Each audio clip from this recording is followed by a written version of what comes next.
사람에게 기대지 마십시오. 기대는 기대일 뿐 돌아오는 건 서운함 뿐입니다.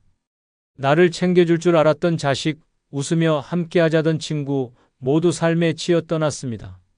외롭지 않으려면 준비가 필요합니다. 마음이 무너지지 않으려면 방법이 있어야 합니다. 오늘은 노년의 마음 편히 사는 6가지 방법을 주제로 고요한 삶 속에서 나를 지키는 법을 알려드립니다. 지금부터 시작합니다. 노년의 마음 편히 사는 첫 번째 방법은 모든 관계에 예의를 갖되 정은 과하게 주지 않는 자세입니다. 할머니, 이번에도 찬거리 좀 남으시면 저희 쪽으로 좀. 2달에 한 번꼴로 연락조차 없던 옆집 며느리의 연락. 인천에 사는 77세 백명자 씨는 또 냉장고 문을 열었습니다. 열무김치, 동태조림, 손수 만든 나물 반찬들까지 한가득 담아 건넸습니다. 그 집 형편 어려운 건 알지. 내가 도와줄 수 있을 때 도와야지.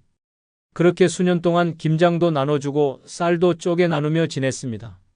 하지만 어느 날 자신이 병원에 입원했다는 소식을 들은 그 며느리는 단 한 통의 전화도 하지 않았습니다. 퇴원 후 우연히 마주쳤을 때 건넨 말은 더 충격적이었습니다. 할머니, 몸 약하시면 애초에 무리하지 말지 그러셨어요. 그 순간 백 씨는 깨달았습니다. 내가 베푼 건 정이었지만 그들이 받은 건 단순한 무료 서비스였다는 사실을. 그 뒤 백 씨는 변했습니다. 인사엔 인사만, 부탁엔 선을 그었습니다. 김치 담글 때 나눠주지 않았고 동네 모임에도 거리를 뒀습니다. 놀랍게도 사람들은 오히려 더 조심스럽게 대했고 예전보다 존중하는 태도를 보였습니다. 백 씨는 그제야 진짜 깨달았습니다. 나는 남에게 잘해준 게 아니라 나를 지워가며 매달렸던 거였구나. 노년이 외로운 가장 큰 이유는 스스로 쏟아부은 정에 스스로 상처받기 때문입니다. 젊을 때처럼 관계를 맺다 보면 나도 모르게 정 때문에 참는다는 말로 감정을 억누르고 상처를 감당하게 됩니다. 하지만 진짜 무서운 건 내가 그렇게 쏟은 정이 상대에게 의무가 아닌 편리함으로만 여겨질 때입니다. 노년에는 관계가 적은 게 문제가 아닙니다. 과한 정으로 관계에 지치는 것이 문제입니다. 도와줘도 고마운 줄 모르는 사람, 한 번 거절하면 돌아서 버리는 사람, 부탁만 하고 인사조차 없는 사람. 이런 관계는 남보다 더 지칩니다. 예의는 지키되 마음은 덜 써야 합니다. 그게 노년을 보호하는 가장 강력한 방패입니다. 지나친 친절은 무시를 낳고 과한 관심은 부담으로 되돌아옵니다.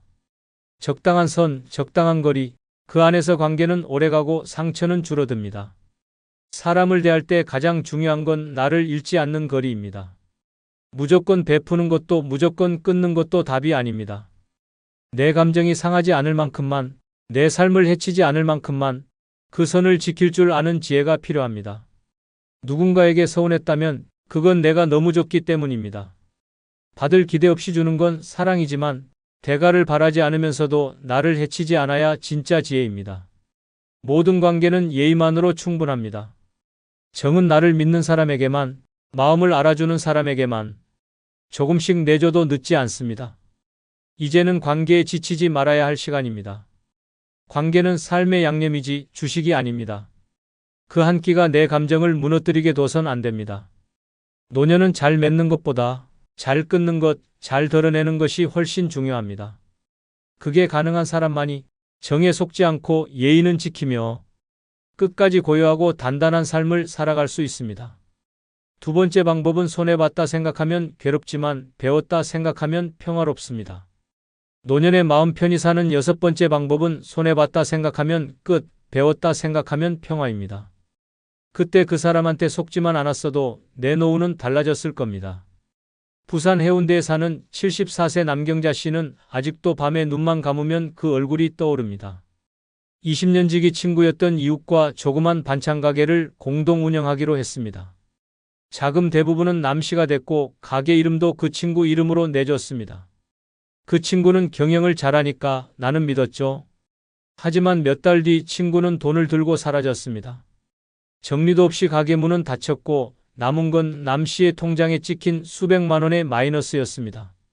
친척들은 왜 그렇게까지 믿었냐고 비난했고 자식들도 그 나이에 뭘 하겠다고 덤볐냐며 핀잔을 줬습니다. 그날 이후 남 씨는 사람 만나는 걸 피했고 혼자 있는 시간이 많아졌습니다. 자책, 분노, 후회가 뒤섞여 하루하루가 고통이었습니다. 그러다 우연히 책에서 이런 문장을 보게 되었습니다. 당한 순간을 손해라고 생각하면 분노로 늙고 배움이라 생각하면 평화로 늙는다. 남 씨는 울었습니다. 그리고 처음으로 그 사건을 끝난 일이 아니라 배운 일이라 부르기 시작했습니다. 그날 이후 남 씨는 다시 사람을 만나기 시작했습니다. 이번엔 조심스럽고 경계도 있었지만 그는 말합니다. 다시 속을 수도 있어요.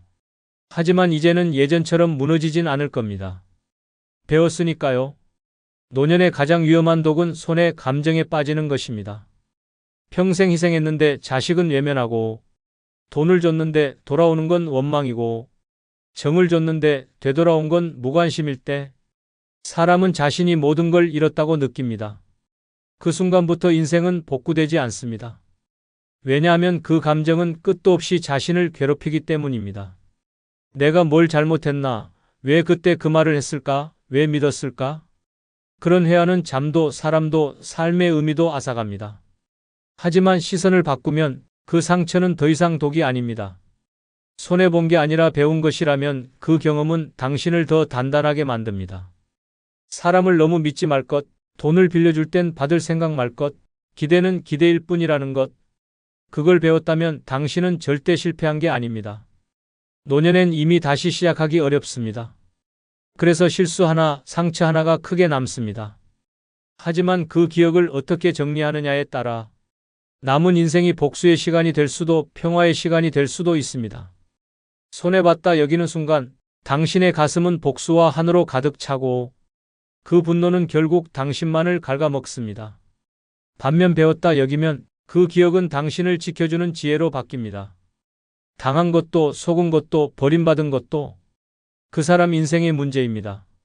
그 일을 나의 교훈으로 바꾸는 순간 당신의 노년은 더 이상 피해자의 것이 아닙니다. 배웠다는 사람은 다시 웃습니다. 그리고 같은 상황이 와도 더 단단히 자신을 지켜냅니다. 그 한 번의 상처가 평생을 지배하지 못하게 하십시오. 그 상처는 끝이 아니라 변화의 입구입니다. 이제는 말하십시오. 나는 손해본 게 아니라 한 사람을 배운 것이다. 그 순간부터 당신은 진짜 마음 편히 사는 노년을 맞이하게 됩니다. 노년의 마음 편히 사는 세 번째 방법은 잘 늙는 게 잘 사는 것임을 인정하는 것입니다. 할머니, 주름 너무 많으세요.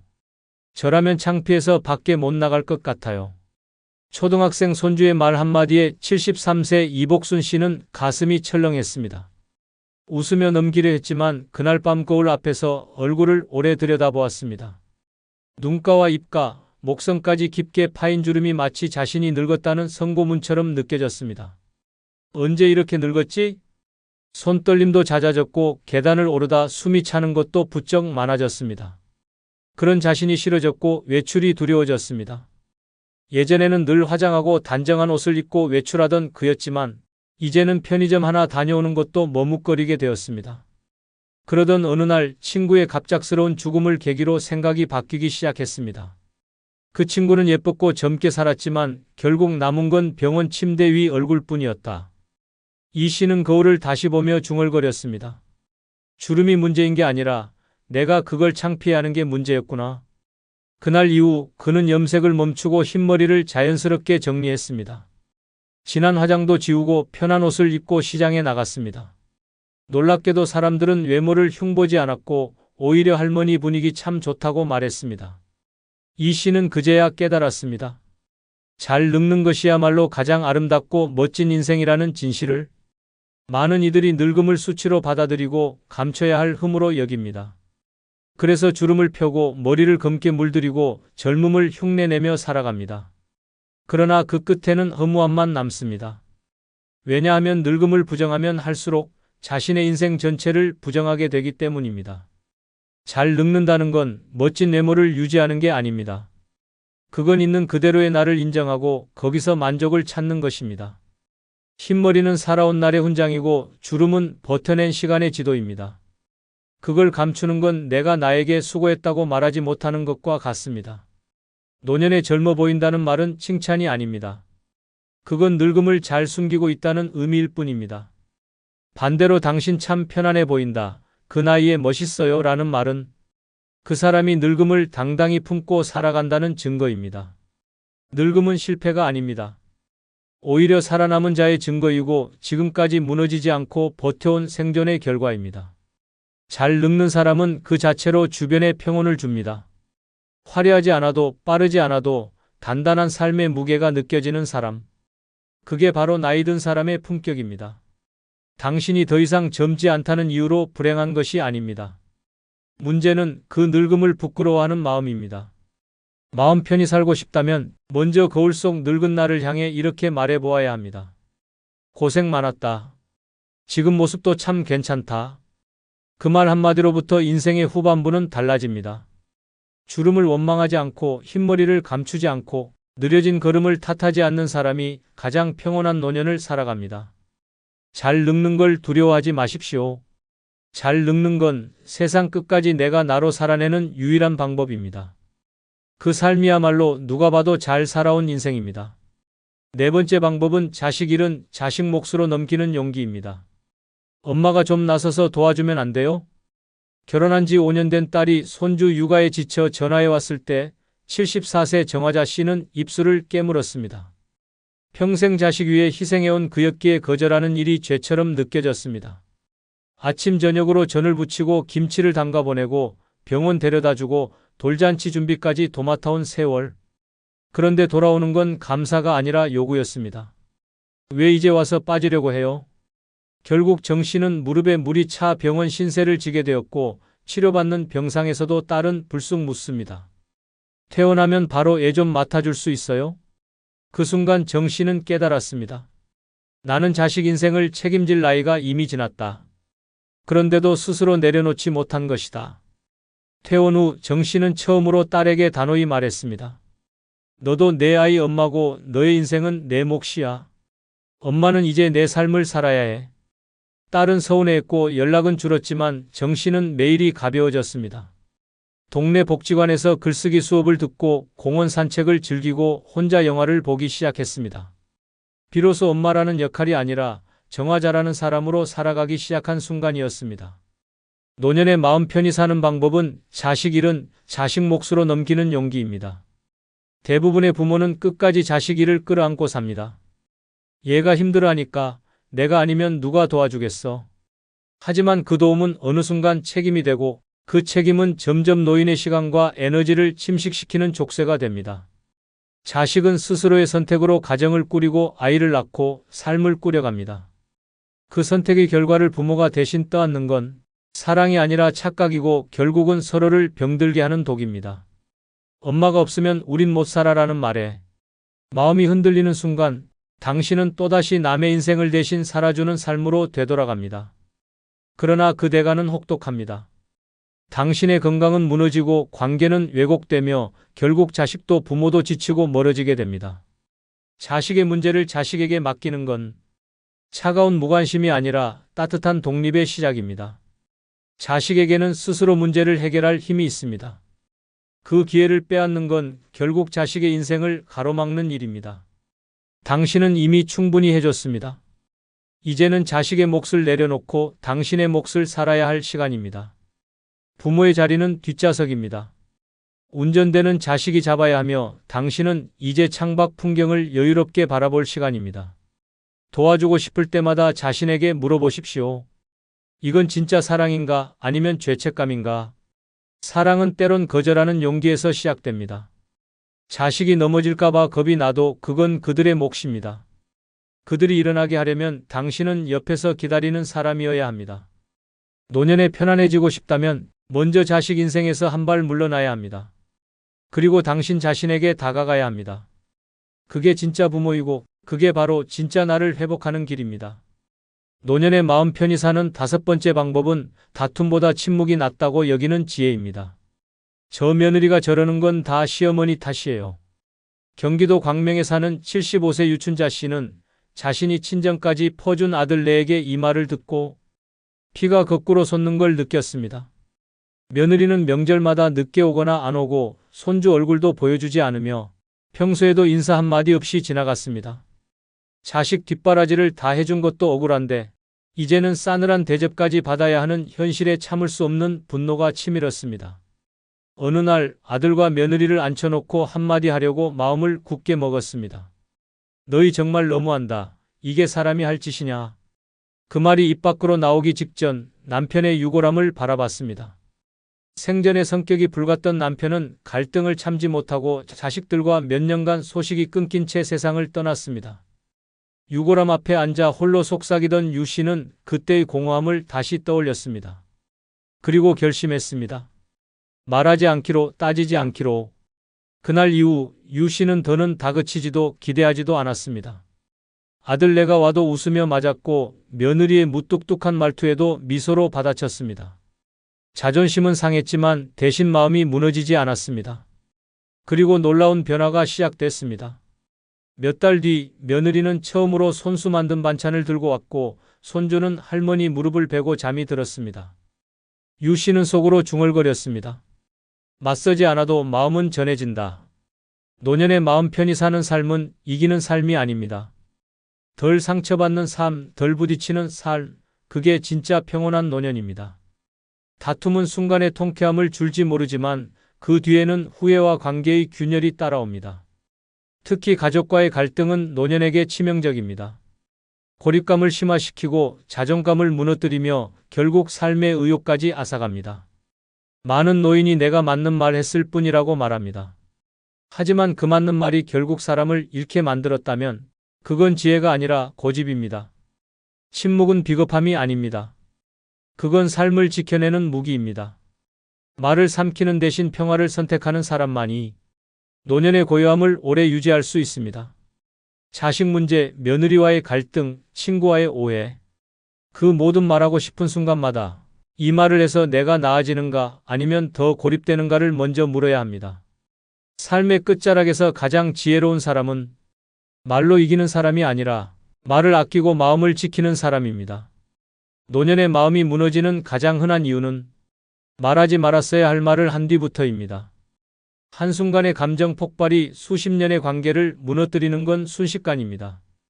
이제는 말보다 침묵이, 주장보다 이해가 필요한 시기입니다.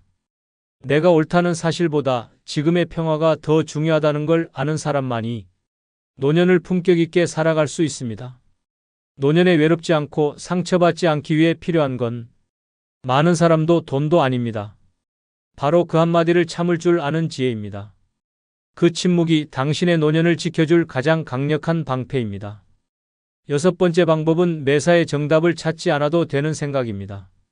왜 그렇게 사냐?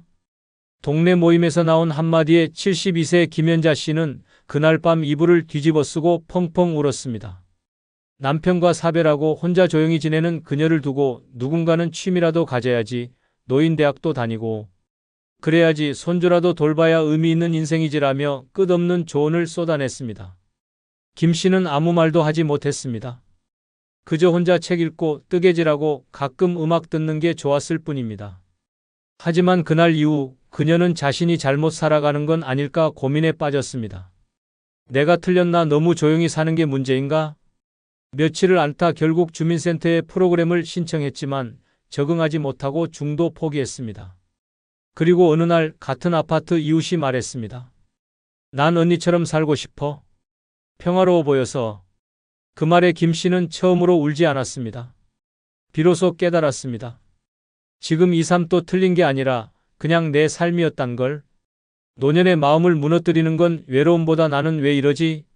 라는 자기 부정의 질문입니다. 사람들은 정답을 강요합니다. 이 나이에 이래야 한다. 이 시기엔 저렇게 살아야 한다. 하지만 삶의 정답은 없습니다. 특히 노년에는 더욱 그렇습니다.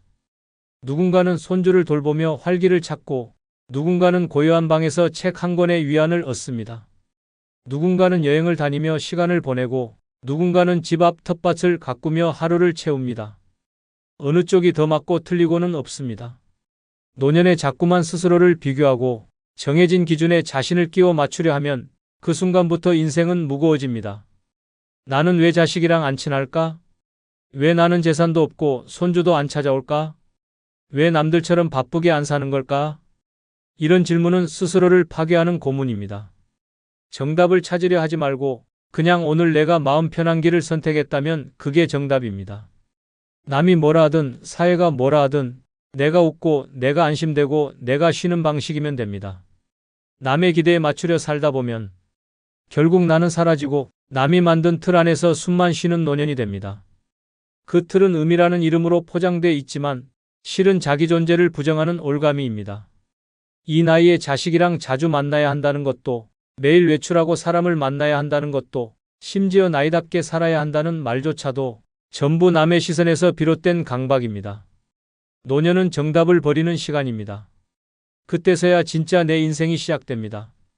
스스로를 몰아붙이지 않고 오늘을 그냥 이래도 괜찮다고 인정할 수 있는 순간 마음이 편안해지고 삶이 따뜻해집니다. 정답이 없다는 걸 받아들이는 건 게으름도 포기도 아닙니다. 그건 비로소 나답게 살아가는 선택의 시작입니다. 남들과 달라도, 예상과 달라도, 과거의 나와 달라도 지금의 내가 편하면 그게 정답입니다. 그 생각 하나로 노년의 무거운 짐이 사라집니다. 그리고 그 순간부터 진짜 나를 만날 수 있게 됩니다. 말년 그냥 조용히 살고 싶다? 그렇다면 당신이 엮이는 사람을 제대로 가려야 합니다. 겉으로는 다정하고 친절해 보여도 그 뒤에 숨어있는 악의적인 의도를 간파하지 못하면 인생의 마지막 장이 무너집니다. 시기심, 거짓된 친절, 은근한 조종, 이런 인간들과 얽히면 당신의 평온한 일상이 순식간에 지옥으로 바뀝니다. 구독, 좋아요 누르시면 시작하겠습니다. 노년에 잘못 엮이면 인생 꼬일 수 있는 첫 번째 사람은 헛된 자존심에 집착하는 사람입니다. 이런 사람과 엮이면 말년이 조용할 수 없습니다.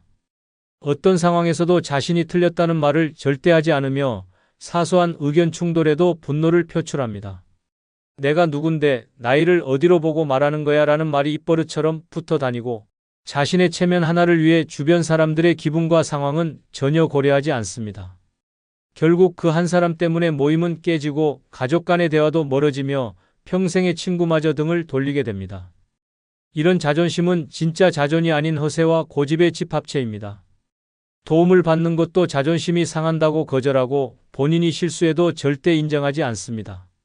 노년에 흔히 벌어지는 병원 진료, 자녀의 조언, 동료의 충고조차 나를 무시한다는 망상으로 받아들입니다. 이로 인해 건강을 악화시키고 좋은 관계를 망치며 결국 자신이 먼저 외면받는 존재가 됩니다. 하지만 본인은 마지막까지도 이유를 모릅니다. 왜 사람들이 멀어졌는지를. 노년에는 체면보다 관계가 중요합니다. 누군가와 편안하게 웃고 대화할 수 있는 시간이야말로 진정한 자산입니다. 그런데 헛된 자존심에 사로잡힌 사람은 그 귀중한 시간을 끊임없이 갈등으로 바꿉니다. 나를 무시했어. 내가 얼마나 대단한 사람인지 몰라서. 그래 같은 말을 반복하며 주변 사람들을 피곤하게 만듭니다. 이런 사람의 곁에 있으면 한마디 말조차 눈치를 봐야 하며 언제 폭발할지 모르는 감정의 지뢰밭 속에 놓이게 됩니다. 정보 제공의 관점에서 보면 자존심에 집착하는 사람은 어떤 조언이나 정보도 받아들이지 않습니다. 최신 건강정보, 노후 자산관리, 기술 변화 같은 유익한 이야기조차 나는 옛날 방식이 좋아라며 거부합니다. 자식이 스마트폰 쓰는 법을 알려주면 내가 그걸 못하게 생겼냐고 화를 내고 병원에서 의사가 식단 조절을 권하면 나는 내가 먹고 싶은 거 먹고 살 거야 라고 말합니다. 이런 고집은 스스로를 외롭게 만들고 점점 삶의 질을 떨어뜨립니다. 한 어르신의 이야기가 있습니다. 그는 동네에서 말 한마디에 사람 잡는다는 소리를 듣던 인물이었습니다. 자식들이 어떤 제안을 해도 항상 내가 너보다 인생 더 오래 살았어 라는 말로 일축했고 친구가 조금만 덜 마시라고 해도 내가 술 못 마시게 할 사람이 어딨냐며 대놓고 화를 냈습니다. 그렇게 시간이 흐르자 자식들은 연락을 줄였고 친구들은 하나둘 멀어졌습니다.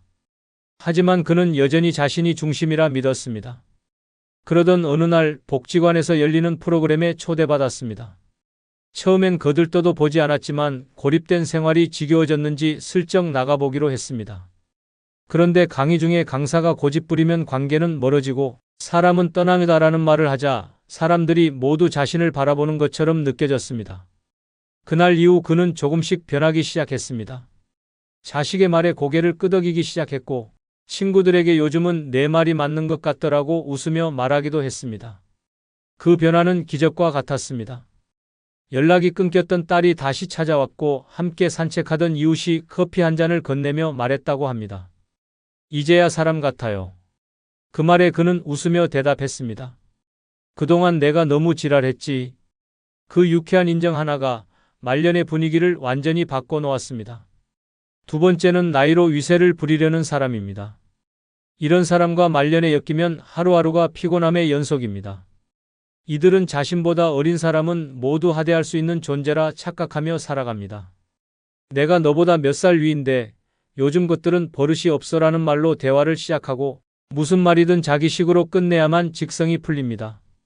상대가 맞는 말을 해도 나이가 어리면 무조건 틀렸다고 몰아붙이며 결국엔 예의 없다는 낙인을 찍어버립니다. 나이 많다는 이유 하나로 세상을 휘어잡으려는 태도는 주위 사람들을 지치게 만들고 결국엔 모두를 떠나게 만듭니다. 문제는 이들이 나이를 권위의 수단으로 삼으면서도 책임은 지지 않는다는 점입니다. 조언은 훈계처럼 내뱉고 잘못된 행동은 그땐 그게 맞았어라고 합리화합니다. 회식 자리에서 술을 권하고 거절당하면 요즘은 다들 예민해라며 타박하고 자식이나 후배에게 무례한 말을 해놓고도 내가 나이가 얼만데라고 버티는 모습은 주변을 숨막히게 만듭니다. 결국 이런 사람 곁엔 진심으로 대화하는 사람은 사라지고 겉으로만 인사하는 가짜 인연만 남게 됩니다. 나이는 존중의 이유가 될 수 있지만 권위의 무기가 되어선 안 됩니다. 현대 사회에서는 상호 존중이 중요한데 이들은 나이가 곧 권력이라는 구시대적 사고에서 벗어나지 못합니다. 그래서 주변 사람들이 떠나도 그 이유를 절대 모릅니다. 오히려 내가 너무 잘해서 사람들이 질투하나 봐라는 황당한 자부심에 빠지기도 합니다. 이런 사람과 말년에 엮이면 어떤 모임에서도 긴장하게 되고 본인의 생각이나 의견을 꺼내는 것이 무서워지며 결국 침묵과 외로움 속에 갇히게 됩니다. 정보의 측면에서도 문제는 큽니다. 요즘의 변화는 빠르고 새로운 기술과 개념들이 끊임없이 등장합니다. 그런데 나이로 위세를 부리는 사람은 이런 흐름을 받아들이지 않고 무조건 옛날 방식이 최고라고 주장합니다. 최신 건강정보, 금융관리, 스마트폰 사용법 등 실질적인 도움을 줄 수 있는 정보를 쓸데없는 거라며 무시하고 본인의 경험만을 절대적 기준으로 삼습니다. 어느 노인의 이야기가 있습니다. 그는 경로당에서 누구보다 목소리가 큰 인물이었습니다. 처음 만난 사람에게도 몇 살이요? 나보다 어린애라고 말하며 말을 자르기 일쑤였고 어떤 이야기도 결국 자신의 무용담으로 바꿔버렸습니다. 바둑판에서 지면 내가 일부러 져준 거지. 음식이 맛없어도 옛날엔 이런 건 밥상에도 못 올렸다고 비아냥댔습니다. 심지어 자원봉사로 온 대학생에게 어디서 감히 나한테 반말하냐고 소리친 적도 있었습니다. 사실 그 대학생은 존댓말을 쓰고 있었는데 단지 목소리가 크다는 이유로 오해받은 것입니다. 결국 그 경로당에서 사람들은 하나둘 그를 피하기 시작했고 급기야 프로그램 운영자도 분위기 흐리는 분이 계셔서 요즘 참여율이 떨어진다는 말을 꺼냈습니다. 그 노인은 여전히 자신이 잘못한 줄 모르고 요즘 사람들 다 싸가지 없어라고 말했지만 실제로는 그 한 사람 때문에 경로당 전체 분위기가 얼어붙고 있었습니다. 세 번째는 일 없는 사람을 무시하는 사람입니다. 이런 인간은 말년에 주변 사람의 자존감을 갉아먹는 존재입니다. 자신이 아직도 뭔가 한다는 이유 하나로 은퇴했거나 일에서 물러난 사람을 아래로 봅니다. 요즘 뭐 하세요? 라는 질문 뒤엔 늘 비교와 비아냥이 숨어 있습니다. 나는 아직도 바빠 죽겠는데 그렇게 놀면 심심하지 않아요? 라며 상대의 삶을 하찮게 만들고 자기가 살아있는 증거를 남의 삶을 깎아내리는 데서 찾습니다. 이런 사람 곁에 있으면 어떤 대화도 모욕으로 끝나며 존재 자체가 초라하게 느껴지는 괴로운 시간이 반복됩니다. 노년기엔 누구나 일의 무게에서 내려와야 합니다. 일하지 않는 것이 게으름이 아니라 삶의 또 다른 단계입니다. 하지만 이 무시하는 인간은 일을 통해서만 자존감을 유지하는 사람입니다. 스스로가 아무것도 아닌 존재가 될까 두려운 나머지 다른 이들을 깎아내려 자신의 우월감을 지키려 합니다. 본인은 열심히 사는 것처럼 굴지만 실제로는 허세와 두려움의 가면을 쓴 불안한 존재일 뿐입니다. 문제는 그 말들이 농담처럼 혹은 칭찬인 척 위장되어 다가온다는 점입니다. 그래도 취미라도 좀 가지셔야 할 텐데라며 잔소리를 던지고 아직 건강하신데 뭐라도 좀 하시지라며 무언의 압박을 줍니다. 그 말들이 반복될수록 은퇴한 사람은 점점 더 위축되고 자신의 삶이 쓸모없다는 착각에 빠지게 됩니다. 결국 스스로 고립되고 무기력에 빠지며 말년의 삶이 활기를 잃게 됩니다. 사회적으로도 이런 시선은 치명적입니다. 은퇴자나 전업으로 지내는 이들을 무가치하게 바라보는 시선은 노년기를 불안하게 만들며 자존감을 붕괴시킵니다. 실제로 은퇴 후 우울감을 호소하는 이들 중 상당수가 사회적 평가와 타인의 시선에서 비롯된 상실감을 경험합니다. 나는 더 이상 쓸모없는 존재인가라는 생각은 자살, 충동으로까지 이어질 수 있을 만큼 강력한 심리적 타격을 줍니다. 그 배경에는 바로 일 없는 사람을 무시하는 사람이 존재합니다. 한 어르신의 이야기가 있습니다. 그는 60대 후반에 조용히 은퇴한 후 평범한 일상 속에서 글을 쓰고 식물을 키우며 지내고 있었습니다. 그런데 동네에 자주 보이는 한 인물이 있었습니다. 비슷한 또래였지만 아직도 자잘한 부업을 하고 있다고 늘 떠벌리며 다녔습니다. 그 사람은 만날 때마다 그래도 뭐라도 해야죠. 집에서만 있으면 뭐가 되겠어요. 같은 말을 대놓고 하며 자연스럽게 무시 섞인 태도를 보였습니다. 처음엔 그냥 넘겼지만 자주 마주치다 보니 스트레스가 쌓이기 시작했습니다. 어느 날 마트 앞 벤치에서 그가 또다시 요즘도 한가하시죠? 라고 물었을 때 그 어르신은 웃으며 이렇게 대답했습니다. 나는 지금 한가하게 사는 게 내 인생 최고의 성취야. 바쁘게 살다가 드디어 여유를 얻었거든. 당신은 아직 그게 없나 봐요. 주변 사람들이 박수치며 웃었고 그 순간부터 상황은 역전되었습니다. 이후 무시하던 사람은 입을 다물었고 오히려 사람들은 은퇴한 어르신의 삶을 더 부러워하기 시작했습니다. 네 번째는 가족 또는 친구 사이를 교묘히 이간질하는 사람입니다. 이 인간은 말년을 조용히 보내고 싶은 사람에게 가장 위험한 존재입니다. 겉으로는 친절하고 관심 많은 척 다가오지만 실은 말 한마디로 사람들 사이를 갈라놓고 갈등을 조장하는 교묘한 조작자입니다. 그 사람, 당신 얘기 그렇게 안 좋게 하더라. 그 집 자식들이 뭔가 숨기는 게 있는 것 같더라 같은 말로 씨앗을 심고 슬며시 뒤로 물러나 불꽃놀이를 구경하듯 싸움을 즐깁니다. 이들의 특징은 절대 정면으로 부딪히지 않는다는 점입니다. 언제나 나는 그냥 들은 말을 전달했을 뿐이라는 가면을 쓰고 온갖 분열을 만들어냅니다. 이간질은 단순한 오해가 아니라 감정을 찢어놓는 일입니다. 평생을 함께한 친구 사이를 의심하게 만들고 피를 나눈 가족 사이에 불신을 심어 결국 말조차 섞지 않게 만듭니다. 특히 말년에 이런 갈등이 생기면 다시 회복하기 어렵습니다. 자존심이 세지고 시간이 많아진 만큼 감정도 깊어지기 때문입니다. 그 결과 사람을 가장 필요로 하는 시기에 사람을 잃는 비극이 벌어집니다. 이간질하는 사람은 그것조차 자기 탓이 아니라고 발뺌하며 다음 희생양을 찾아 떠납니다. 이들은 꼭 필요한 순간에는 사라지고 갈등이 생기면 중립인 척합니다. 실은 모든 불씨를 자신이 만들어 놓고도 나는 그런 의도가 아니었다고 입을 닫습니다. 당신은 배신감에 치를 떨고 누군가는 오해를 품고 멀어지며 진짜 나쁜 사람은 아무런 책임도 지지 않고 계속 관계를 어지럽힙니다. 이런 유형의 사람은 타인의 관계를 망가뜨리는 데서 존재감을 느끼며 그 안에서 자신만의 우월감을 확인합니다. 결국 그 한 사람 때문에 평생 쌓아온 신뢰가 무너지고 모든 사람이 불편해지는 지옥 같은 상황이 벌어집니다. 이간질은 대놓고 싸움을 붙이는 방식보다 훨씬 더 위험합니다. 소문을 가장한 진실 반, 거짓 반의 말로 사람의 마음을 찌르고 부드러운 말투와 친절한 미소로 상대의 경계를 무너뜨립니다. 나는 내 편이야 라며 다가오지만 실상은 모두의 편이 아닌 누구의 편도 아닌 사람입니다. 이렇게 포장된 독은 늦게 퍼질수록 치명적이며 결국 말년에 가장 소중한 인간관계를 망쳐놓습니다. 조용히 살고 싶은 사람에게 이런 인간은 최대의 재앙입니다. 한 마을에 살던 두 할머니가 있었습니다. 젊은 시절부터 친구로 지냈고 자식들끼리도 어울리며 가족 같은 관계였습니다. 그런데 어느 날부터 미묘한 감정에 금이 가기 시작했습니다. 이유는 작은 소문 하나였습니다. 그 할머니가 당신 손녀 예쁘다는 말 안 했대요. 오히려 남의 자식이 더 똑똑하다고 했다던데요. 라는 말이 돌았고 자존심이 상한 한 할머니는 서서히 거리를 두기 시작했습니다. 몇 달 후에는 그 집 자식이 당신한테 손 벌렸던 거 누구한테도 말 안 했으면 좋겠다던데요. 라는 말까지 들었습니다. 그 모든 이야기를 전한 사람은 한 명이었습니다.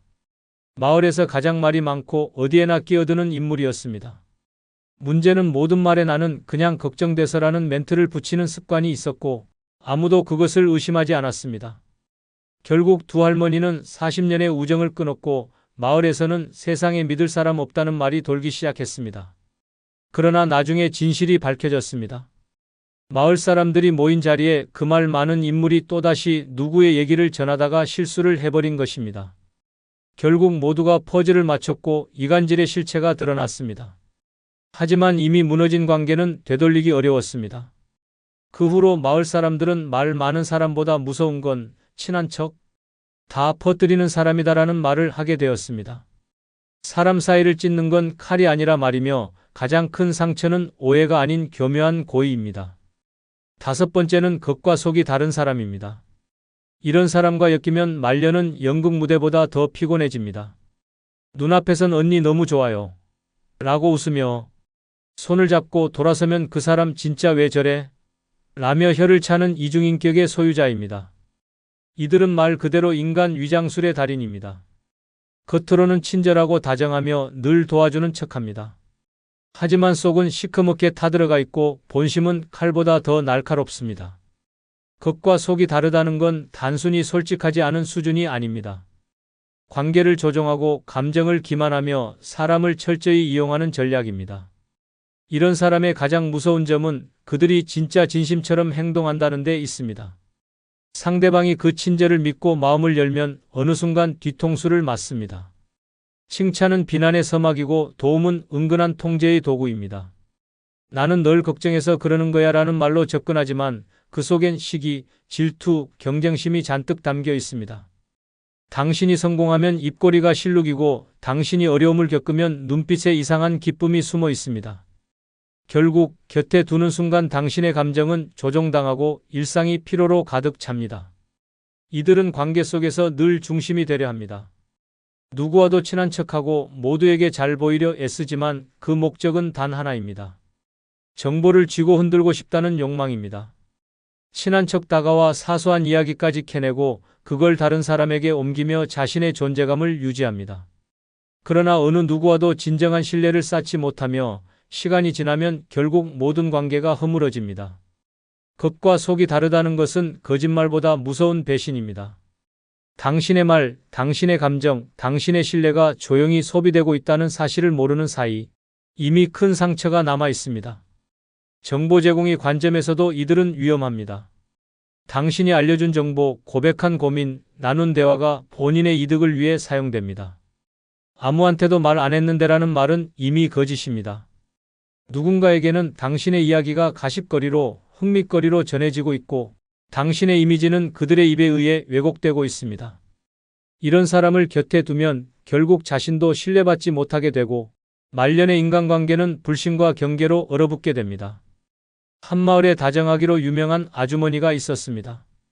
누구에게나 인사를 잘하고 도와줄 일 있으면 제일 먼저 나섰습니다. 그래서 동네에선 정이 많고 마음 넓은 사람이라는 평을 받았습니다. 그런데 이상한 일이 하나둘 생기기 시작했습니다. A 할머니가 B 할머니에게 그때 나한테 서운했다며? 라고 묻고 C 아저씨는 내가 그 말 했다더라?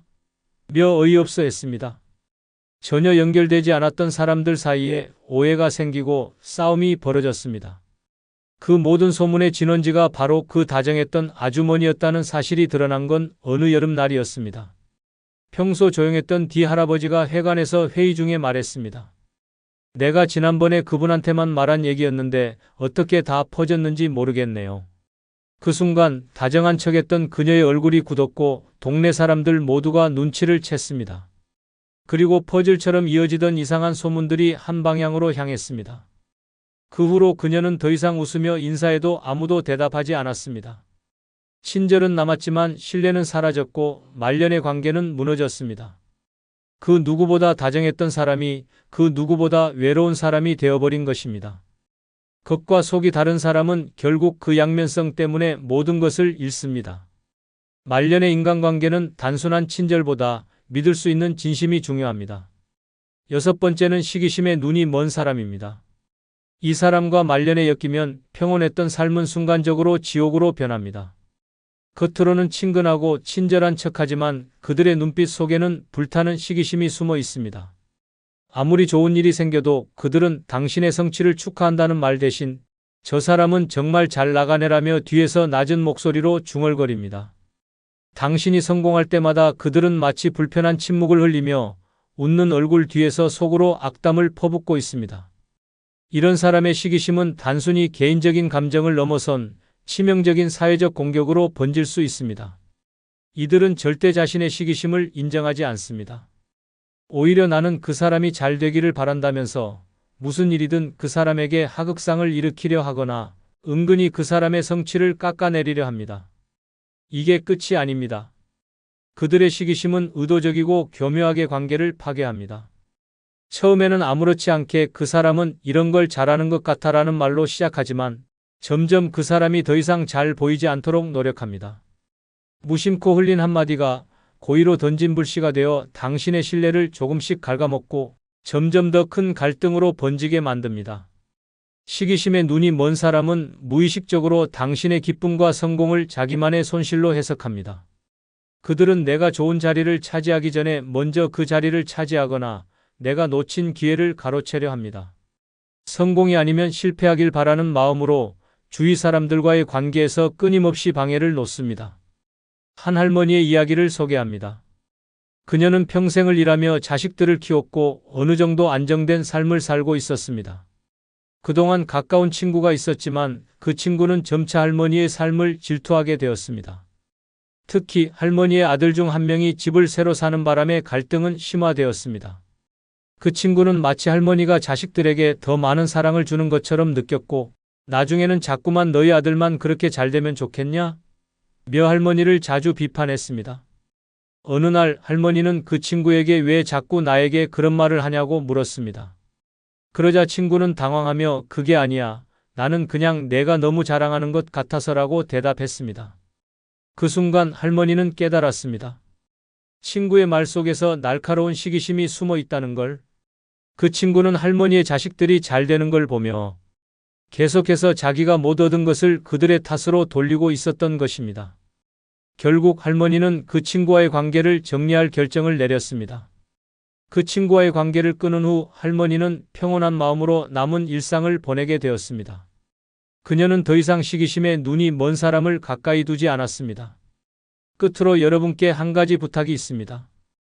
영상 중간중간 화면 아래에 소개되거나 영상 설명란에 있는 제품을 누르시면 쿠팡으로 연결됩니다. 이렇게 쿠팡으로 연결된 후 아무 물건을 사셔도 제 채널에 약간의 수익이 발생하오니 앞으로 쿠팡에서 물건을 구입할 경우 이런 식으로 구입해 주셔서 본 채널에 간접 후원해 주시면 대단히 감사하겠습니다. 나이 70이 넘어서도 매일 스트레스 받고 살고 있습니까? 자식들 때문에, 배우자 때문에, 친구들 때문에 골치 아픕니까? 그렇다면 당신은 인생을 완전히 잘못 살고 있습니다. 충격적인 사실을 알려드리겠습니다. 진짜 행복한 노인들의 90%는 혼자 삽니다. 그들은 독성관계를 과감하게 차단하고 남의 눈치 보기를 포기하고 자신만의 왕국을 건설했습니다.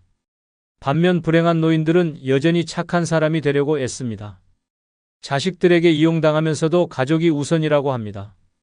친구들에게 무시당해도 외로우면 안 되니까라며 참습니다. 그 결과는 평생 노예처럼 살다가 후회하며 죽어갑니다. 더 이상 바보처럼 살지 마십시오. 지금부터 공개하는 6가지 뼈아픈 진실을 받아들이고 진짜 자유를 찾으십시오. 좋아요 누르시면 시작하겠습니다. 늙어 외롭지만 속 편하게 사는 첫 번째 방법은 고장난 관계는 수리하지 말고 버리는 것입니다. 평생을 함께했던 사람이라도 한번 어긋나기 시작한 관계는 결국 당신의 마음과 건강을 좀먹는 병이 됩니다. 용서하라, 이해하라, 화해하라는 말은 젊을 땐 통하지만 늙어선 독입니다. 당신이 먼저 연락하고 사과하고 눈치 보고 애쓰는 사이 상대는 당신을 당연하게 여깁니다. 그렇게 이어진 관계는 관계가 아니라 감정의 감옥입니다. 문제가 반복되는 관계는 고칠 수 없습니다. 상대는 바뀌지 않고 당신만 지칩니다. 의사소통이 끊기고 믿음이 무너진 인간관계는 더 이상 연결이 아닙니다. 소모입니다. 늙어 외로운 이유는 혼자라서가 아니라 잘못된 관계를 억지로 끌고 가며 자신을 망가뜨리고 있기 때문입니다. 진짜 외로움은 옆에 누군가 있어도 마음이 더 아플 때 찾아옵니다.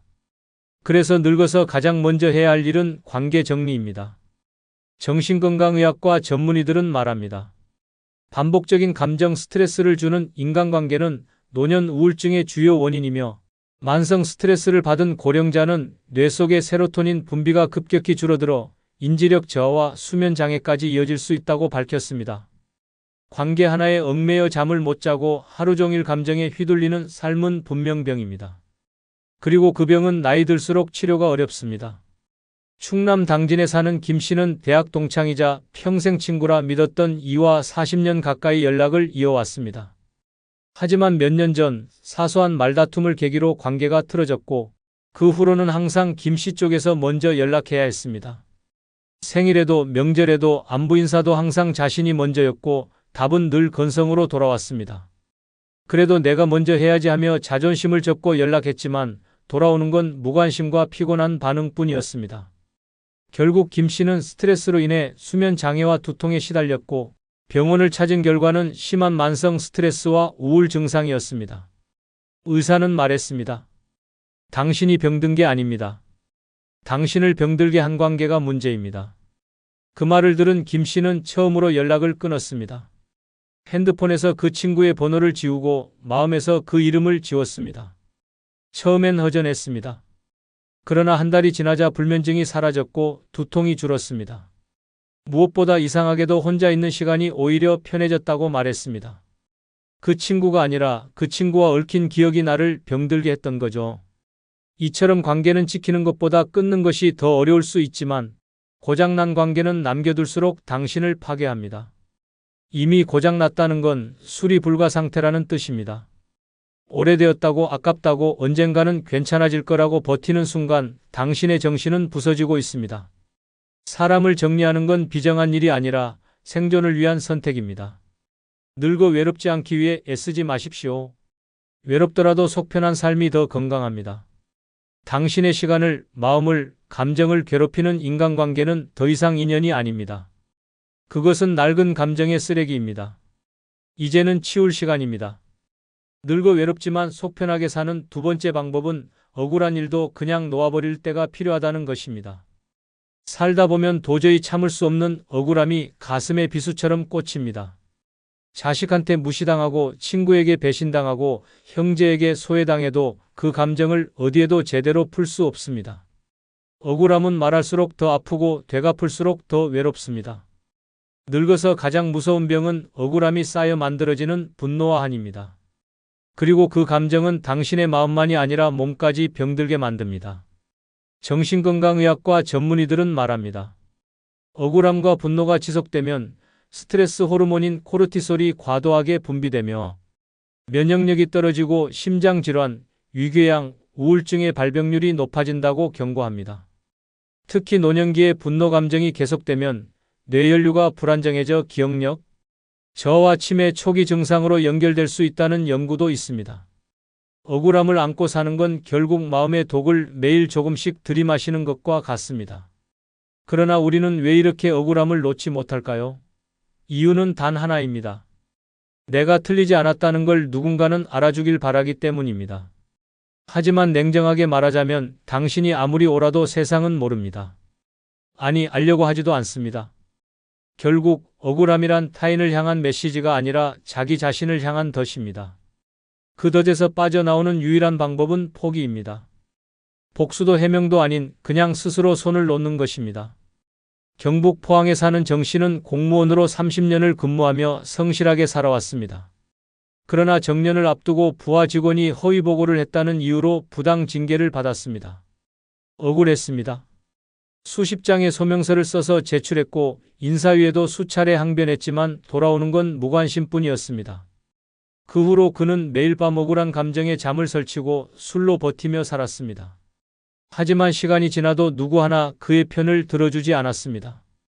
결국 그는 극심한 불면증과 우울감으로 병원에 입원하게 되었습니다. 의사는 단호하게 말했습니다. 지금 이분은 억울한 게 아니라 스스로 분노에 중독된 상태입니다. 이 감정을 놓지 않으면 몸이 먼저 망가집니다. 그 말에 충격을 받은 정 씨는 결국 싸움을 멈췄습니다. 다시 소명서를 쓰지 않았고 사람들 앞에서 변명도 하지 않았습니다. 대신 작은 텃밭을 가꾸고 하루 1시간씩 강가를 걸었습니다. 그리고 이렇게 말했습니다. 이제 와서 내가 옳았다는 걸 아무도 몰라도 됩니다. 그 사실을 내가 아니까 그걸로 됐습니다. 억울함을 꺼내 보일수록 고통은 더 깊어집니다.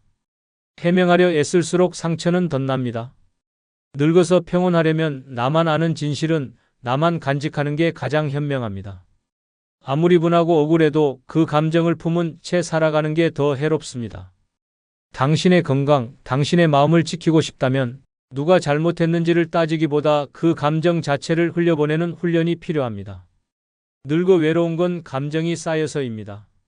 억울한 기억을 떠올릴 때마다 숨이 가빠지고 속이 타들어간다면 그건 분노가 아닌 병입니다. 그리고 그 병은 치료가 아닌 노움으로만 회복됩니다. 지금 당신 마음에 사무친 억울함 하나, 오늘 그냥 내려놓아 보십시오. 그것이 바로 외롭지만 속 편하게 사는 첫 걸음입니다. 늙어 외롭지만 속 편하게 사는 세 번째 방법은 없으면 없는 대로 있는 걸 누리는 것입니다. 많은 이들이 노년을 힘들게 사는 이유는 가진 게 없어서가 아니라 남과 비교하며 스스로를 괴롭히기 때문입니다. 젊었을 땐 목표가 있어 앞만 보고 달리지만 늙어서는 그 목표가 왜 나는 저 사람처럼 못 살까라는 비교가 됩니다.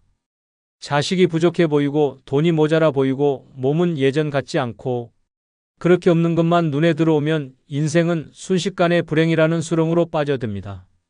하지만 이 수렁은 착각입니다.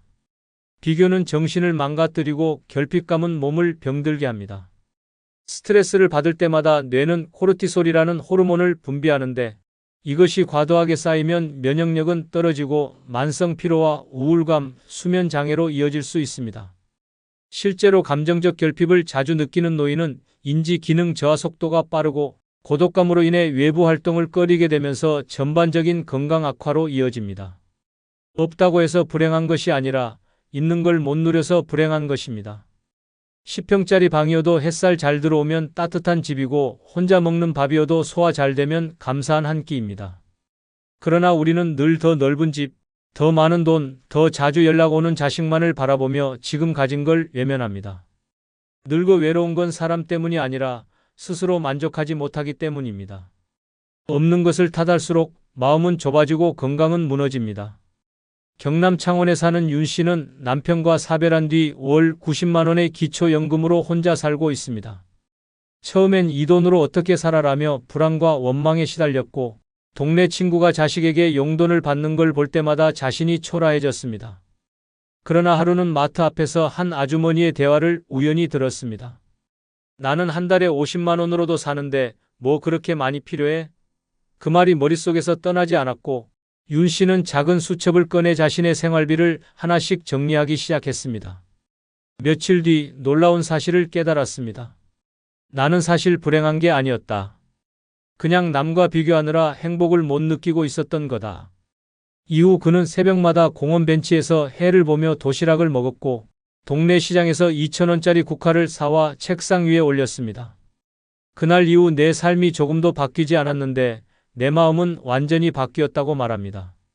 현재 그는 치매 예방센터에서 자원봉사를 하며 하루하루를 보람있게 보내고 있습니다.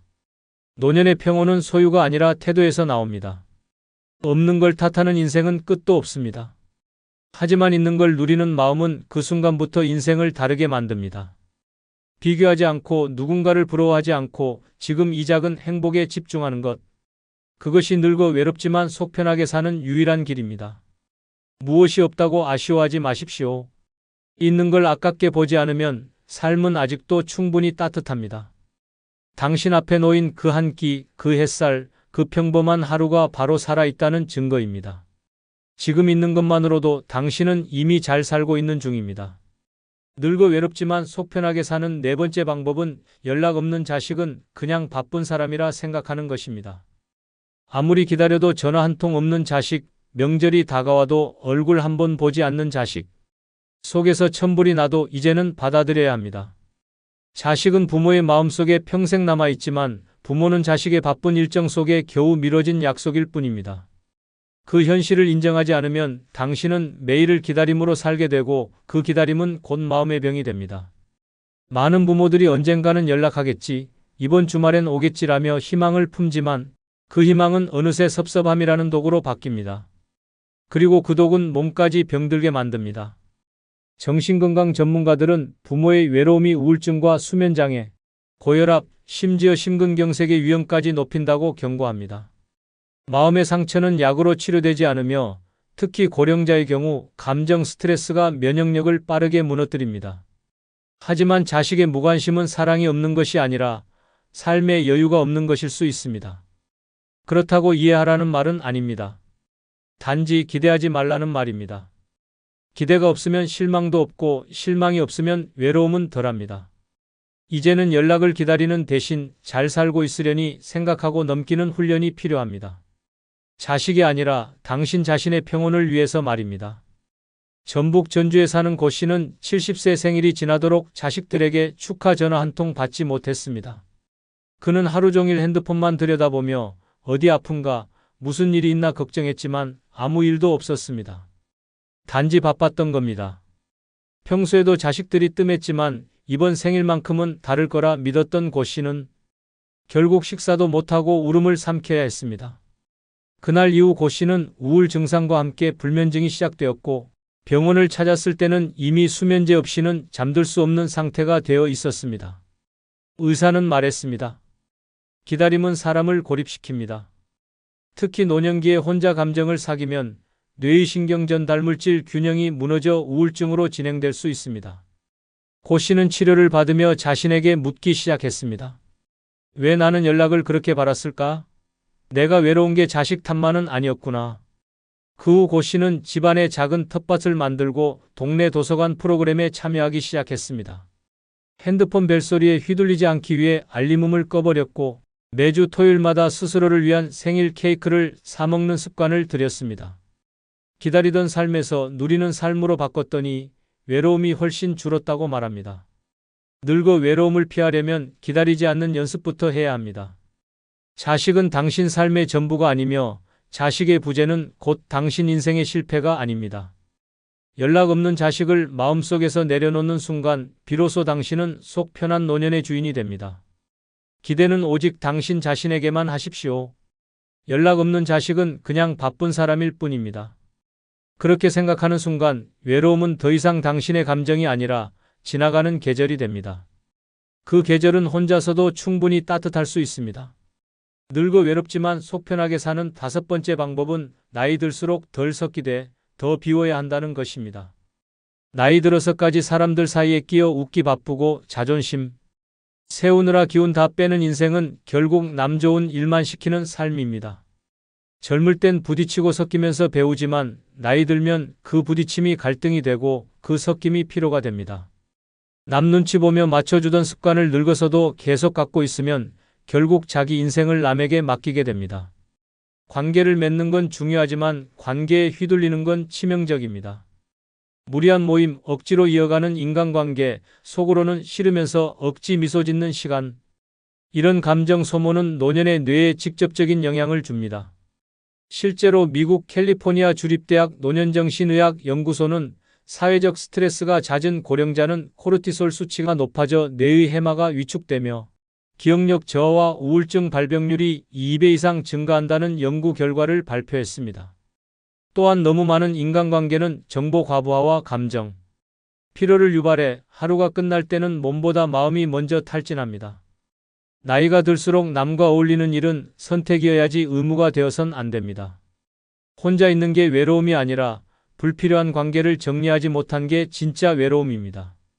충북 청주에 사는 이 씨는 은퇴 후 동창 모임, 향후에 사교 모임까지 일주일에 4-5번 약속을 소화했습니다. 처음엔 사람이 있어야 외롭지 않다는 생각으로 움직였지만 시간이 갈수록 귀가 따갑고 마음은 허전했습니다. 어떤 자리는 뒷말이 가득했고 어떤 모임은 자랑과 비교로 가득했습니다. 결국 이 씨는 식욕부진, 불면증에 시달리다 병원을 찾았고 진단은 만성 스트레스성 위염과 가벼운 우울 증세였습니다. 담당 의사는 말했습니다. 몸은 혼자 있어도 괜찮은데 마음이 억지로 사람 속에 있다 보니 더 지치는 겁니다. 관계를 줄이셔야 합니다. 그 말을 들은 이 씨는 충격을 받았고 이후로 모든 모임을 정리했습니다. 매일 아침 혼자 동네 뒷산을 오르고 아파트 경비원과 가볍게 인사 나누는 정도만 유지했습니다. 3개월이 지나자 소아는 다시 돌아왔고 밤에도 푹 잠들 수 있게 되었습니다. 그는 말합니다. 혼자 있는 시간이 늘어나자 내 마음이 숨 쉴 수 있는 공간도 같이 생겼습니다. 늙어 외로움에 휘둘리고 싶지 않다면 사람 속에서 허우적대지 말고 한 걸음씩 물러서야 합니다. 모임이 줄어든다고 삶이 허전해지는 게 아닙니다. 쓸데없는 말이 줄고 거짓된 웃음이 줄고 속으로 삼키던 스트레스가 줄어드는 것입니다. 나이 들수록 덜 섞이고 더 비워야 하는 이유는 단 하나입니다. 그래야 남의 인생이 아닌 내 인생에 집중할 수 있기 때문입니다. 진짜 여유는 붐비는 자리가 아니라 조용한 나만의 자리에 있습니다. 이제는 당신 마음의 자리를 정리할 때입니다. 늙어 외롭지만 속 편하게 사는 6번째 방법은 눈치 보며 살 나이는 이미 지났다는 것입니다. 평생 남 눈치 보며 살아오셨다면 이제는 그만두셔야 합니다.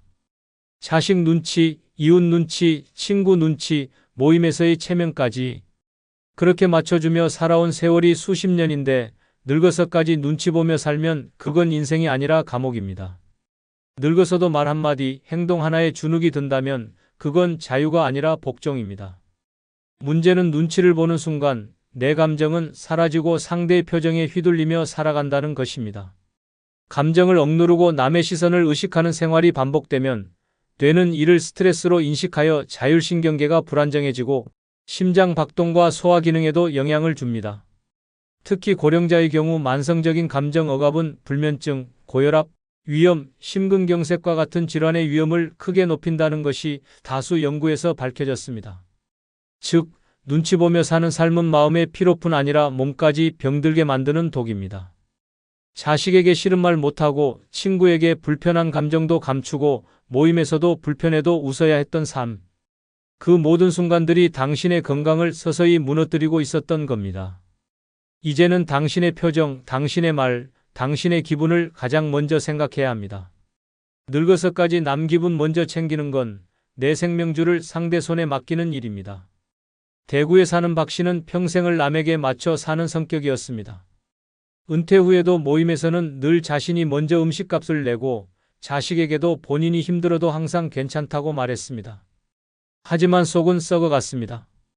자식은 점점 연락이 줄었고 친구들은 당연하다는 듯 그를 의지했습니다. 어느 날 박 씨는 갑작스러운 가슴 통증으로 쓰러졌고 병원에서는 급성 심장 스트레스 반응, 일명 타카츠보 심근증이라는 진단을 내렸습니다. 담당 의사는 말했습니다. 이건 스트레스로 인한 심장 근육 마비입니다. 감정을 오래 참고 살아온 분들에게 흔히 나타나는 질환입니다. 박 씨는 그제서야 깨달았습니다. 남의 눈치 보며 살아온 자신이 결국 스스로를 병들게 했다는 걸. 그 후 박 씨는 모든 관계에서 거리두기를 시작했습니다. 하기 싫은 일은 단호히 거절했고 자식에게는 내가 편할 때 도와줄게라고 말했습니다. 모임에서도 다음엔 못 나가겠다며 말했고 처음엔 서운해하던 사람들이 시간이 지나자 오히려 더 그를 존중하게 되었습니다. 박 씨는 말합니다. 내가 먼저 나를 존중하니까 이제야 사람들이 나를 사람으로 대합니다. 늙어서도 눈치 보며 산다는 건 자기 감정을 남에게 외주 주는 것입니다. 삶의 마지막 계절에조차 주도권이 없다면 그 인생은 누구를 위한 삶입니까? 이제는 남의 눈이 아닌 내 눈으로 내 삶을 바라보며 살아야 할 시간입니다. 지금 이 순간부터 기억하십시오. 눈치 보며 살 나이는 이미 지났습니다. 당신은 더 이상 설명하지 않아도 되고 양보하지 않아도 되며 사과하지 않아도 됩니다. 그냥 당신답게 당신 마음대로 당신을 중심에 두고 살아도 됩니다. 그게 늙어도 외롭지 않고 가장 속 편하게 사는 법입니다. 영상을 끝나면 여러분들의 다양한 의견을 댓글에 올려주시고 다른 사람들에게 많은 공유도 함께 부탁드립니다. 감사합니다. 어릴 땐 친구가 많을수록 좋았고 중년엔 인맥이 자산이라 여겼습니다. 하지만 노년엔 다릅니다. 많을수록 불편하고 복잡할수록 상처받습니다. 내가 잘나갈 땐 몰려들고 내가 외로워질 땐 조용히 사라지는 인연들. 그걸 붙들고 있는 건 미련입니다. 이젠 선택해야 할 때입니다. 사람보다 나를 먼저 챙기고 인연보다 나를 덜 아프게 하는 삶을 살아야 합니다. 오늘은 노년에 쓸데없는 인연 다 끊고 홀로 사는 게 최고인 6가지 이유를 주제로 후회 없는 인생 후반전을 위한 진짜 전략을 알려드립니다. 솔직히 말해보겠습니다. 노년에는 혼자가 편합니다. 누구 눈치 보지 않아도 되고, 누구에게 맞추지 않아도 되고, 누구를 실망시킬 걱정도 없습니다. 오늘은 많은 분들이 깨닫지 못하고 있는 진실, 노년에 쓸데없는 인연 다 끊고 홀로 사는 게 최고인 6가지 이유에 대해 이야기해보려 합니다. 끝까지 보시면 분명 공감하실 겁니다. 구독과 좋아요는 큰 힘이 됩니다. 노년에 쓸데없는 인연 다 끊고 혼자 사는 게 최고인 첫 번째 이유는 바로 얽히고 설킨 관계에 휘둘리지 않기 때문입니다. 사람과 사람 사이의 인연은 따뜻함도 되지만 나이 들어선 족쇄가 되기도 합니다. 내가 편하자고 맺은 관계였지만 어느새 그 사람 눈치 보며 사는 인생이 됩니다. 말 한마디에 눈치 보고 약속 하나에 얽매이고 상대 기분에 따라 내 하루가 흔들리는 삶은 더 이상 인생이 아니라 감정의 감옥입니다. 친하다는 이유로 거절도 못하고 오래 알았다는 이유로 끊지도 못하며 평생 참는 관계로 살아가는 사람들이 있습니다. 하지만 정작 그들이 당신을 그렇게까지 아껴줄까요? 나이 들어 아프고 힘들어지면 언제 그랬냐는 듯 하나둘 사라집니다. 그제야 깨닫게 됩니다. 내가 그토록 애써 유지한 인연이 사실은 나를 불편하게 만들던 굴레였다는 걸. 특히 노년엔 그 인연들이 더 버겁습니다. 모임에 얽히고 전화에 끌려다니고 남의 부탁에 시간을 내주다 보면 정작 내 삶은 텅 비어갑니다. 피곤하다는 말도 못하고 혼자 있고 싶다는 마음도 얘기하지 못한 채 결국은 남을 위해 사는 하루가 반복됩니다. 진짜 자유는 관계를 줄이는 데서 시작됩니다. 끊는 순간 마음이 가벼워지고 혼자가 되어야 비로소 숨통이 트입니다. 이제는 누구를 만날까 보다 누구를 끊을까를 고민해야 합니다. 미련 때문에 붙잡고 있는 인연일수록, 당신을 갉아먹고 오래됐다는 이유로 유지하는 관계일수록 당신을 지치게 만듭니다. 내가 불편한 관계라면 아무리 오래된 인연이라 해도 과감히 놓아야 합니다. 남에게 휘둘리는 인생은 이제 끝내야 합니다. 경기도 평택에 사는 박희숙 씨는 60대 중반까지 동창 모임, 친지 모임, 자원봉사 모임 등 수많은 인간관계 속에서 살았습니다. 처음엔 사람은 있어야 한다는 생각으로 억지로 참석하고 전화 오면 반갑지 않아도 웃으며 받았습니다. 하지만 시간이 지날수록 그 관계들이 짐이 되어갔습니다. 어는 늘 본인 얘기만 했고 비는 만나면 돈 얘기뿐이었고 쉬는 남 험담으로 시간을 채웠습니다. 그들 중 누구도 박 씨의 마음을 진짜 들여다봐주진 않았습니다. 결정적인 날은 남편이 병원에 입원해 며칠간 돌보느라 모임에 불참한 날이었습니다. 단체 채팅방엔 요즘 왜 이렇게 빠지시냐, 이러다 우리랑 멀어지겠다는 말이 올라왔고 심지어 뒤에서 남편 핑계대고 혼자 살림하느라 바쁜 거 아니냐는 험담까지 들렸습니다. 박 씨는 충격에 휩싸였습니다. 그래서 조용히 채팅방을 나왔고 전화번호부도 정리했습니다. 처음엔 무섭고 허전했지만 놀랍게도 시간이 지나자 마음이 편안해졌습니다. 지금 박 씨는 조용한 삶을 살고 있습니다. 아침마다 라디오를 틀고 혼자 시장을 다니며 책을 읽고 커피를 마시는 소소한 하루가 너무도 소중하다고 말합니다. 그는 말합니다. 내가 원해서 맺은 인연들이었지만 결국 내 마음을 병들게 한 것도 그 인연들이었어요. 지금은요, 누굴 기다리지 않아도 되고 누굴 맞춰줄 필요도 없으니 하루가 얼마나 편한지 몰라요. 노년의 평화는 누가 곁에 있는지보다 누구에게 휘둘리지 않느냐에 달려 있습니다. 얽히고 설킨 관계 속에서 나를 지우며 살아가지 마십시오. 혼자가 불행이 아니라 진짜 나답게 사는 출발입니다. 늦지 않았습니다. 지금이라도 당신을 짓누르던 인연을 끊어내고 진짜 편안한 하루를 되찾으십시오. 그것이 바로 당신이 누릴 수 있는 최고의 자유입니다. 두 번째 이유는 바로 내 방식대로 살 수 있기 때문입니다. 평생 누군가에게 맞춰 살아왔습니다. 어릴 때는 부모님 뜻에 따라 살았고 젊을 때는 배우자와 자녀들을 위해 살았습니다. 직장에서는 상사와 동료들 눈치를 보며 살았고 사회에서는 남들이 정해놓은 기준과 시선에 맞춰 살았습니다. 정작 자신이 원하는 대로 살아본 적이 언제였는지 기억조차 나지 않습니다. 나이가 들어서도 마찬가지입니다. 자녀들은 부모가 이렇게 저렇게 살아야 한다고 간섭하고 친구들은 나이에 맞는 행동을 하라고 충고합니다. 동네 사람들은 어른답게 처신하라고 잔소리하고 친척들은 가족의 체면을 생각하라고 압박합니다. 결국 70이 넘어서도 여전히 남의 기준에 맞춰 살아가고 있는 것입니다. 하지만 혼자 살게 되면 모든 것이 달라집니다. 아침 몇 시에 일어날지, 무엇을 먹을지, 어떤 옷을 입을지, 어디에 갈지 모든 것을 자신이 정할 수 있습니다. 누구의 눈치도 보지 않고 누구의 허락도 받지 않아도 됩니다. 오직 자신의 기준과 취향에 따라 살아갈 수 있는 것입니다. 늦잠을 자고 싶으면 자고 밤늦게까지 텔레비전을 보고 싶으면 봅니다. 음식을 대충 해먹고 싶으면 그렇게 하고 하루 종일 잠옷차림으로 입고 싶으면 그렇게 합니다. 갑자기 여행을 떠나고 싶으면 떠나고 새로운 취미를 시작하고 싶으면 시작합니다. 이 모든 것들이 오직 자신의 의지에 달려 있습니다. 실제로 대구에 살던 69살 최 씨의 이야기가 이를 잘 보여줍니다. 그는 평생 가족과 주변 사람들의 기대에 맞춰 살아왔습니다. 안정적인 공무원 생활을 하며 성실하게 가정을 꾸렸고 자녀들 교육에 최선을 다했습니다. 은퇴 후에도 손자들 뒷바라지와 자녀들 도움주기에 바쁜 나날을 보냈습니다. 하지만 최 씨에게는 평생 간직해온 꿈이 있었습니다. 바로 그림 그리기였습니다. 어릴 때부터 그림의 소질이 있었지만 가족들은 그런 것으로는 밥벌이가 안 된다며 반대했습니다. 결혼 후에도 취미로라도 그림을 그리고 싶었지만 가사와 육아에 바빠 시간을 낼 수 없었습니다. 은퇴 후에는 시간이 생겼지만 이번에는 주변에서 나이 들어서 무슨 그림이냐며 만류했습니다. 몇 년 전 최 씨는 큰 결심을 했습니다. 자녀들과 거리를 두고 혼자만의 시간을 갖기로 한 것입니다. 처음에는 자녀들이 섭섭해했지만 최 씨는 단호했습니다. 자신만의 공간에서 자신만의 시간을 보내기 시작했습니다. 그리고 드디어 붓을 잡았습니다. 처음에는 서툴렀지만 점점 실력이 늘었습니다. 아침 일찍 일어나 그림을 그리고 오후에는 미술관을 다니며 작품을 감상했습니다. 저녁에는 온라인 미술 강의를 들으며 기법을 익혔습니다. 누구의 간섭도 받지 않고 오직 자신이 원하는 방식으로 하루를 보냈습니다.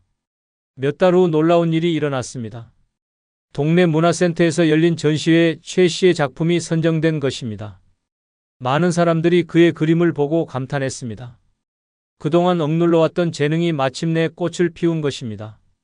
최 씨는 평생 남의 방식대로 살아왔는데 이제야 진짜 내 삶을 살고 있다고 말했습니다. 세 번째 이유는 바로 나이 들어서까지 남에게 맞추며 살지 않아도 되기 때문입니다. 평생 남 눈치 보며 살아왔습니다. 자식 눈치, 배우자 눈치, 사회의 시선에 맞춰 말하고 행동하고 웃고 울었습니다. 그런데도 돌아온 건 칭찬도 감사도 아니었습니다. 오히려 왜 그렇게까지 하냐, 자기 일이나 잘하라는 식의 차가운 반응뿐이었습니다. 그런데도 우리는 또다시 맞춥니다. 습관이 되어버린 희생은 늙어서도 멈추지 않습니다. 가장 슬픈 노년은 내 인생의 주인이 되지 못한 채 남의 입장에 맞춰 움직이는 삶입니다. 좋아하지도 않는 음식을 같이 먹고 가기 싫은 자리에 끌려가고 마음에 들지 않는 말에도 웃으며 맞장구 칩니다. 어르신은 그래도 이해해 주시잖아요 라는 말에 또 져주고 괜찮으시죠? 라는 질문에 늘 응, 괜찮다라고 대답합니다. 하지만 정작 괜찮지 않은 건 내 마음, 내 시간, 내 인생입니다. 혼자 사는 삶이 필요한 이유는 단 하나입니다. 늙어서까지 누군가에게 맞추며 살지 않아도 된다는 해방감 때문입니다. 밥 먹는 시간, 자는 시간, TV 채널, 방 온도, 대화의 주제까지 이제는 전부 내가 정할 수 있습니다. 맞추느라 지쳤던 삶, 그 모든 것에서 벗어나는 순간 비로소 나답게 숨 쉴 수 있습니다. 이 자유는 그 어떤 인간관계보다 귀하고 그 어떤 재산보다 강력한 힘이 됩니다. 강원도 춘천에 사는 김영자 씨는 70대 초반입니다. 남편과 사별한 뒤 둘째 아들과 함께 살기 시작했지만 문제는 며느리였습니다. 처음엔 어머님 편하게 계세요라고 하더니 점점 행동 하나하나에 간섭이 늘어났습니다. 커튼색이 집 분위기랑 안 어울린다고 바꾸자 하고 냉장고 정리도 며느리 방식대로 따라달라 했습니다. 심지어 어머님 아침엔 7시 넘기 전에 일어나 주시면 좋겠어요 라는 말까지 듣게 됐습니다. 참고 또 참았습니다. 자식 집이니까 며느리 입장도 있으니까. 하지만 참을수록 목이 조여왔고 하루하루가 고통이었습니다. 결정적인 순간은 김 씨가 감기로 며칠 누워있던 어느 날이었습니다. 며느리가 툭 내뱉었습니다. 이럴 거면 따로 사시는 게 어때요? 그 말에 김 씨는 결심했습니다. 당장 나가겠다고. 적은 돈으로 단칸방을 얻었고 거기서 혼자 살기 시작했습니다. 지금 김 씨는 매일 아침 자신이 좋아하는 시간에 일어나 아랫목에 앉아 라디오를 듣고 삼시세끼를 본인 입맛대로 차려 먹습니다. 이불 개는 방법도 창문 여는 타이밍도 모두 자신의 방식입니다. 그는 말합니다. 지금은 작지만 나만의 세상이 생겼어요. 누가 뭐라고 하지 않으니까 매일이 살 것 같아요. 노년에 쓸데없는 인연 다 끊고 혼자 사는 게 최고인 네 번째 이유는 바로 누구에게도 구구절절 내 삶을 설명하지 않아도 되기 때문입니다. 사람들과 엮여 사는 한 당신의 하루는 끊임없는 해명과 변명의 연속입니다. 오늘 왜 전화를 안 받았는지, 왜 모임에 안 나왔는지, 왜 말수가 줄었는지, 왜 혼자 있으려고 하는지를 일일이 설명해야만 합니다. 이유를 말하지 않으면 오해를 받고 침묵하면 무례한 사람 취급당합니다. 늙어서까지 그럴 필요가 있을까요? 노년에 가장 피곤한 건 감정이 아니라 관계 속 설명 의무입니다. 그땐 왜 그렇게 했어? 그 말은 무슨 뜻이었어? 왜 그런 선택을 한 거야? 라는 질문을 받으며 매번 스스로를 정당화해야 하는 현실. 당신이 겪은 아픔, 당신이 선택한 외로움, 당신이 감수한 희생은 당신만의 진실인데 이 사회는 자꾸만 그것을 해명하라고 압박합니다. 결국 사람을 피하게 되고 입을 닫게 되고 외면받는 쪽으로 밀려납니다. 혼자 사는 삶의 위대함은 설명하지 않아도 된다는 데 있습니다. 아침에 늦잠을 자도 식사를 거르든 말든 외출을 하지 않아도 누구도 왜? 라고 묻지 않습니다. 침묵해도 무례가 아니고 조용히 있어도 이상한 사람이 아닙니다. 그 자체로 자유이며 그 자체로 존엄입니다. 아무 설명 없이 내가 원하는 삶을 살 수 있는 권리. 그것이 바로 관계에서 벗어난 사람만이 누릴 수 있는 특권입니다. 사람들은 당신의 사정을 진심으로 듣지 않습니다. 그저 판단하기 위해, 흉보기 위해, 험담할 기회를 만들기 위해 묻는 경우가 훨씬 많습니다. 힘들었어요 라고 말해도 돌아오는 건 다 그렇게 사는 거지 뭐라는 무관심이고 혼자 지내고 싶어요라 말하면 성격이 까다롭다는 꼬리표가 붙습니다. 세상은 당신을 이해하려 하지 않습니다. 그저 평가하려 할 뿐입니다. 충남 공주에 사는 이영분 씨는 60대 말부터 이웃들과의 관계에 지쳐 있었습니다. 아파트 앞 평상에 앉기만 하면 요즘 왜 얼굴이 안 보였냐?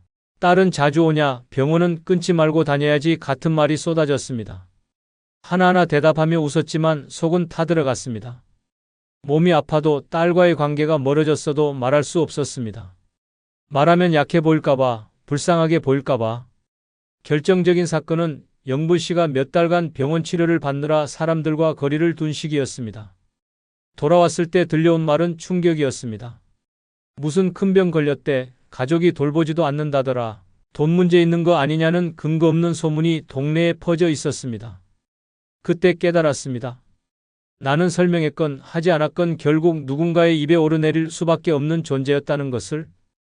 영분 씨는 이후 이사를 결심했습니다. 동네에서 조금 떨어진 작은 주택으로 옮겨 혼자 살기 시작했습니다. 처음엔 낯설었지만 어느새 조용한 하루에 익숙해졌고 지금은 말합니다. 요즘은 아무한테도 내 얘기 안 해요. 궁금해하는 사람도 없고 따지려는 사람도 없으니 속이 이렇게 편할 수가 없어요. 노년은 내 삶을 해명하는 시기가 아니라 그저 살아가는 시간이 되어야 합니다. 이유 없이 조용한 날, 설명 없이 편안한 하루. 그것이 진짜 평화입니다. 쓸데없는 인연은 당신에게 해명을 요구하지만 혼자 있는 삶은 당신을 그대로 존중합니다. 더 이상 당신의 선택을, 당신의 외로움을, 당신의 하루를 설명하지 마십시오. 이제는 아무 말도 없이도 존엄하게 살아도 되는 시간입니다.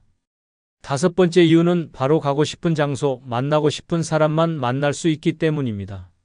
인생의 절반 이상을 타인의 요구에 끌려다녔다면 이제는 내가 원하는 곳으로, 내가 원하는 사람에게로 움직일 수 있어야 합니다. 더 이상 원하지 않는 약속에 억지로 얼굴을 내밀고 가고 싶지 않은 모임에 의무처럼 참석하며 시간과 에너지를 낭비할 이유가 없습니다. 늙어서도 자유가 없다면 그 삶은 이미 감옥입니다. 무조건 따라가야 하는 모임, 분위기를 맞춰야 하는 식사 자리, 듣기 싫은 말 억지로 들어야 하는 만남들. 겉으론 사람들 만나야 외롭지 않다고 하지만 속으론 그 사람들과 있을 때가 더 외로운 경우가 많습니다. 보고 싶지도 않은 사람을 만나고 원치 않는 장소에 가서 웃고 있는 자신의 모습을 거울로 마주할 때마다 느끼는 감정은 모욕에 가깝습니다. 그 순간 깨달아야 합니다. 지금껏 내가 살아온 시간이 누구를 위한 것이었는지를. 노년에 혼자 산다는 건 단절이 아니라 선택입니다. 필요 없는 만남은 피하고 진짜 보고 싶은 사람에게만 시간과 마음을 쓸 수 있는 기회입니다. 이 자유를 누릴 줄 아는 사람만이 진짜 인생의 주인이 됩니다. 보고 싶을 때만 보고 걷고 싶은 길을 걸으며 앉고 싶은 벤치에 앉을 수 있는 삶. 그것이 혼자 사는 노년의 가장 큰 축복입니다. 더 이상 나도 가야 하지 않을까라는 불안감에 이끌려 외출할 필요 없습니다. 그 사람 기분 상할까봐를 핑계로 억지로 만날 필요도 없습니다. 진짜 중요한 건 내 기분이 상하지 않는 삶입니다. 나를 지치게 만드는 만남은 과감히 끊어내고 나를 살아나게 만드는 장소만 찾아가야 합니다. 그래야 삶이 회복됩니다. 그래야 늙어서도 빛이 납니다. 인천 남동구에 사는 유영자 씨는 60대 중반까지 동네 모임, 고교 동창회, 가족, 신지 행사에 빠짐없이 참석했습니다. 한 달에도 몇 번씩 가기 싫은 약속을 소화하면서도 나만 빠지면 이상할까봐라는 생각에 몸을 이끌었습니다. 문제는 그 모임들이 전혀 즐겁지 않았다는 점입니다. 술 마시고 남 욕하고 자식 자랑 늘어놓는 자리에 앉아 있을 때마다 자신이 아무런 의미 없이 소모되고 있다는 기분에 휩싸였습니다. 결정적인 계기는 친척의 환갑잔치에서 벌어졌습니다. 오랜만에 만난 사촌이 던진 한마디. 어머, 언니는 요즘도 혼자 돌아다니고 그래?